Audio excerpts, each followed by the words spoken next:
नमस्कार दोस्तों। जब हम जाति के आधार पे लोगों को गिनते हैं तो उसे जातिगत जनगणना बोला जाता है। कभी हम जैसे आम इंसान, आम लोग, भारत के वो थोड़े कम पढ़े लिखे लिखे लोग या जो ज़्यादा भी पढ़े हैं, कभी इस बात को लेकर विशेष चिंता नहीं करते या किसी से पूछते नहीं कि जाति के आधार पे जनगणना क्यों की जाती है। क्या आपने कभी सोचा है इस बात को लेके कि हमारे यहाँ या कहीं भी जाति के आधार पे जनगणना क्यों की जाती है? चलिए आज इसी टॉपिक पे बात करते हैं। चाहे हम में से कोई भी आदमी, देखने वाले जो भी हों, वो अगर कम पढ़े लिखे हैं या पढ़े लिखे हैं, ये बात सबके लिए जानना जरूरी है कि हम जनगणना जाति के आधार पर क्यों करते हैं। और ये विषय हमने इसलिए उठाया क्योंकि अभी हाल फिलहाल में काफ़ी चर्चा में है। आप अगर न्यूज़ देखते होंगे तो न्यूज़ में ये बात पिछले कुछ दिनों से काफ़ी चर्चा में है कि क्यों नहीं भारत में जातिगत जनगणना की जाती है। आपको पता होगा कि भारत में हर साल 10 वर्ष के अंतराल पे जनगणना की जाती है। लास्ट वक्त पे 2021 में जनगणना की जानी थी, लेकिन कोरोना आ जाने के कारण वो जनगणना को टाल दिया गया और आज 2023 में भी जनगणना नहीं की गई। जब विपक्ष के द्वारा यह मांग की जा रही है कि जनगणना होनी चाहिए, तो अब बीजेपी सरकार ये कहती है कि जनगणना जो है सो हम चुनाव के बाद करेंगे। ये जनगणना तो ठीक है, लेकिन एक आम आदमी होने के नाते, या आप कोई एजुकेटेड हैं, आप कोई एकेडमिक या किसी चीज़ की कंपटीशन की तैयारी कर रहे हैं, तो आप आज जरूर कॉपी कलम लेके बैठ जाइए, क्योंकि आज मैं कुछ वैसी बातें करने वाला हूं जो हो सकता है कि आने वाले जितने भी कम्पिटिटिव एग्जाम्स हैं, चाहे यूपीएससी हो, बीपीएससी हो या कोई भी एग्जाम है उसमें ये सभी प्रश्न, इनसे संबंधित प्रश्न पूछे जाते ही हैं और पूछे जाएंगे भी। चलिए प्रारंभ करते हैं कि ऐसा क्या बात हुआ कि जिसके कारण फिर से ये मांग उठी कि जातिगत जनगणना जो है सो भारत में की जानी चाहिए, और इसका फायदा क्या है और नुकसान क्या है। हम सभी कभी इस बात को सोचते हैं कि हम आम लोग, तो चलिए जनगणना तो ठीक है कि भारत की जनसंख्या अगर 140 करोड़ हो गई है और चीन को भी पार करके विश्व में पहले स्थान पर भारत की जनसंख्या आ गई है, तो इस बात को लेकर खुशी मनावें कि दुख व्यक्त करें। जनगणना कभी भी देश के विकास में, अत्यधिक तीव्र गति से बढ़ती हुई जनसंख्या कभी भी देश के विकास के लिए बाधक हो सकती है। कारगर तो शायद कभी कभी ही हो, ये बात तो हम जानते हैं। चलिए प्रारंभ करते हैं इसके इतिहास से। इसका इतिहास, जनगणना का जो इतिहास है वो जानने से पहले आप एक बात जान लीजिए कि अगर कोई भी सरकार अगर केंद्र में होगी या राज्य में होगी या केंद्र में होगी, वो जल्दी से जातिगत जनगणना नहीं करना चाहेगी, और अगर करवाएगी भी तो फिर उसे सबके सामने पेश नहीं करेगी। जो रिपोर्ट आएगा उसे सबके सामने पेश नहीं करेगी। इसलिए आपको यह जानना जरूरी है कि आखिर जातिगत जनगणना क्यों कराया जा रहा है, इसके पीछे कारण क्या है। चलिए, ये आज की बात नहीं है, लगभग 140 वर्ष पहले से इसका इतिहास है। पहली बार जब जनगणना की बात की जाती है तो 1872 में भारत में जनगणना प्रारंभ हुआ और हर 10 वर्ष के अंतराल पर भारत में जनगणना की जाती थी। और आपके लिए यह जानना अति आवश्यक है कि उस समय 1872 से जब जब जनगणना हुई, हर जनगणना में जातिगत जनगणना की जाती थी। अंग्रेज, हम लोग उसमें गुलाम थे, अंग्रेजों के गुलाम थे, तो जनगणना करवाता कौन था? अंग्रेज करवाते थे, और वो हर जनगणना में जातिगत जनगणना करवाते थे और करवाया जाता था, और उनका जो रिपोर्ट आता था वो रिपोर्ट जो है सार्वजनिक किया भी जाता था। लेकिन भारत में जो आखिरी बार जातिगत जनगणना हुई वह जो है 1931 में हुई थी। 1931 में, याद रखिएगा, उस समय भी हम अंग्रेजों के गुलाम थे। तो 1947 से पहले तो हमने आज़ादी नहीं देखी थी। 1947 में हम आज़ाद हुए, उस समय भी हम अंग्रेजों के गुलाम ही थे। और आप ये जान लीजिए कि 1931 में जब अंतिम बार, आखिरी बार जातिगत जनगणना हुई, तो उसमें भी सभी जातियों के बारे में जो रिपोर्ट है वो दिखाया गया कुछ हद तक। लेकिन फिर जब 1931 के बाद, आप पहले समझ लीजिए, हर 10 वर्ष में जातिगत जनगणना की जाती है। और जब 1941 में जनगणना हुई तो उस जनगणना में सिर्फ और सिर्फ जो है, जनगणना में जातियों का जो है सिर्फ अनुसूचित जाति और जनजाति, इनके ही रिपोर्ट प्रकाशित किए गए, बाकी आंकड़ों को पेश नहीं किया गया। आया वर्ष 1951 का। आप पहले इतिहास ठीक से समझ लीजिए। 1872 से प्रारंभ, फिर 1931 का समय आता है, और उसके बाद 1941 में भी जनगणना होती है, और जाति के आधार पर भी होती है, लेकिन उसका रिपोर्ट जो है सार्वजनिक नहीं किया जाता है, पेश नहीं किए जाते हैं।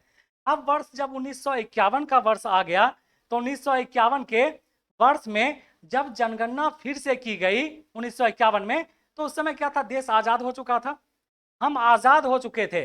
तो जनगणना जब हुई तो उसमें अनुसूचित जातियों और जनजातियों को ही गिना गया, बाकी जातियों को नहीं गिना गया। ठीक है। तो जातिगत जनगणना का मतलब क्या होता है? जनगणना के वक्त जब हम जाति पूछते हैं किसी से, जब हम जनगणना के वक्त किसी से जाति पूछते हैं, तो उसे ही जातिगत जनगणना कहा जाता है।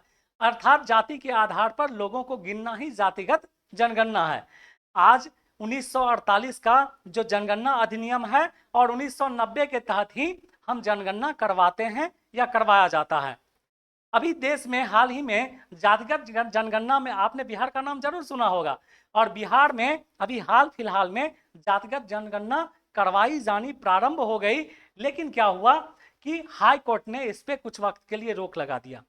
और आप ये भी समझ लीजिए, आप अपने कॉपी में लिख सकते हैं तो लिख लीजिए कि जब एक जनहित याचिका जो है सुप्रीम कोर्ट में भी दायर की गई कि बिहार में जातिगत जनगणना नहीं होनी चाहिए, नहीं होना चाहिए, तो क्यों नहीं होना चाहिए? तो सुप्रीम कोर्ट ने पहले याचिकाकर्ता को यह कहा कि ये किसी स्टेट का मैटर है, आप उसे वहां ही ले जाइए, वहां पे ही, वहां के हाई कोर्ट में आप इसे दाखिल कीजिए, यहां हम इसका डिसीजन नहीं दे सकते हैं। ठीक है।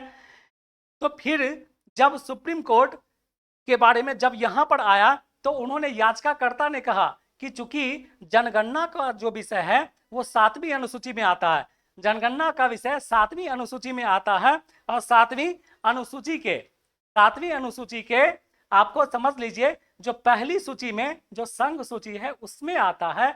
और संघ सूची विषय किसका है? तो संघ सूची केंद्र का है।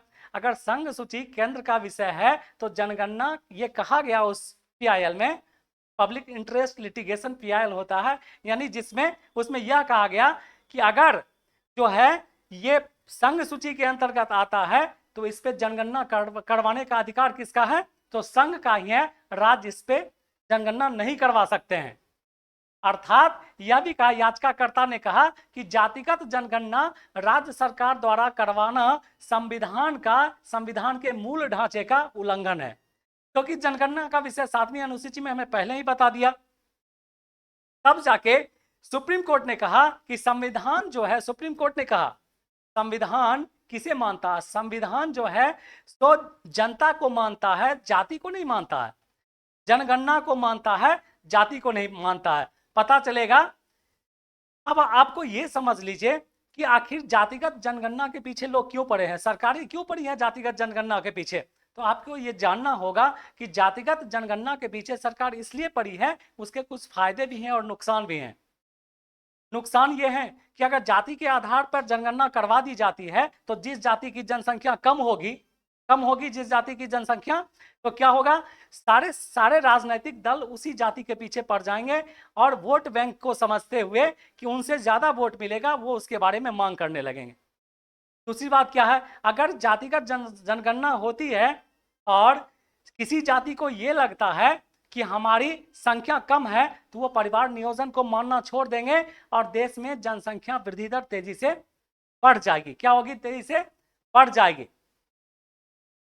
उसके बाद सबसे जानने की बात यह है कि इस सभी जनगणना के अंतर्गत एक नाम आता है मंडल कमीशन का। ठीक है, मंडल कमीशन का नाम आता है, तो आपको ये, आप अगर कॉम्पिटिटिव एग्जाम की तैयारी करते हैं तो आप जरूर जान लीजिए कि मंडल कमीशन था क्या।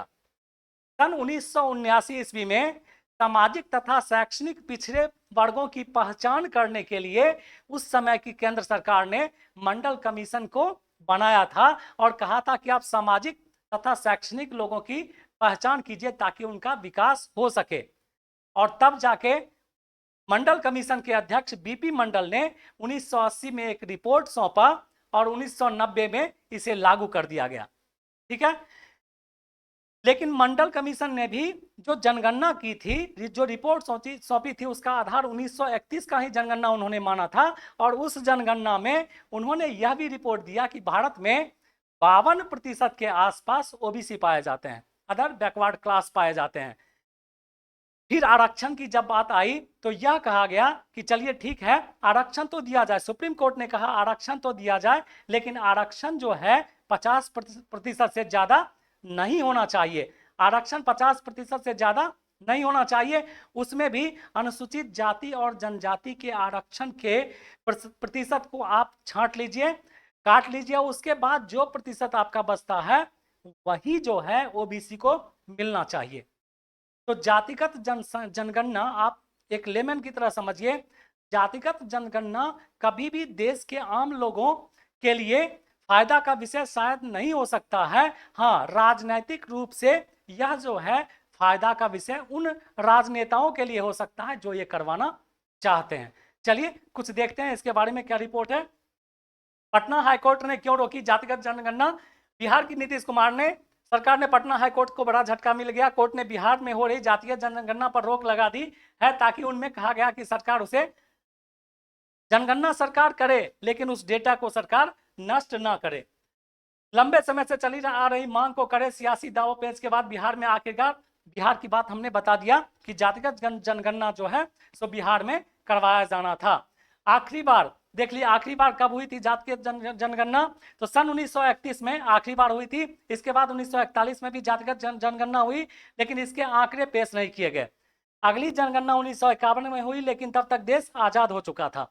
विपक्ष का तर्क क्या है, विपक्ष क्या कहना चाहता है, ये भी जो हमने चर्चा किया फिर से आप समझिए।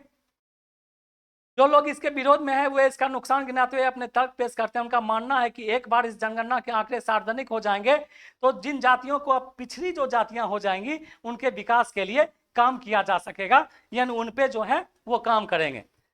चलिए इसमें और कुछ भी है जिसके बारे में आप समझ लीजिए।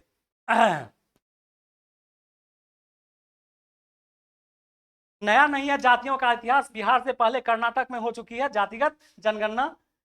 देखिए जातिगत जनगणना सर्वे या सियासत 2011, आप ध्यान से देखिएगा, 2011 में यूपीए सरकार ने सामाजिक आर्थिक जाति जनगणना की योजना बनाई।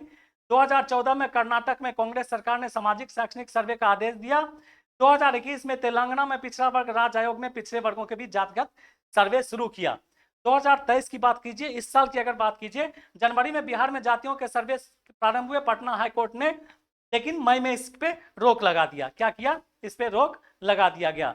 तो आप सीधी सी बात समझ लीजिए कि यह जो जातिगत जनगणना है, यह जनगणना मूल रूप से राजनीतिक पार्टियों के फायदे के लिए करवाई जाती है। लेकिन आज आप इस बात को अच्छे से समझ गए होंगे कि जातियां जो हैं वो तो ठीक हैं, लेकिन जनगणना का विषय बनाना और ये बताना कि अमुक जाति का प्रतिशत ज्यादा है और अमुक जाति का प्रतिशत कम है, ये जो है हो सकता है देश के लिए जितना फायदा हो उससे कहीं ज्यादा नुकसानदायक हो सकता है। इसलिए फिर से केंद्र सरकार ने जनगणना और जातिगत जनगणना को टाल दिया है और कहा है कि हम ये जनगणना इलेक्शन 2024 जब सेंट्रल का इलेक्शन होगा, केंद्र सरकार का चुनाव होगा, तो ये जनगणना हम उसके बाद कराएंगे, उससे पहले नहीं करवाएंगे। मुझे उम्मीद है कि जातिगत जनगणना से संबंधित जो भी टॉपिक थे आप उन्हें बेहतर तरीके से समझे होंगे, चाहे आप कंपटीशन की तैयारी करते हो या जो भी। और समझ के आप ये समझ गए होंगे कि जनगणना क्यों होती है और कब से प्रारंभ हुआ।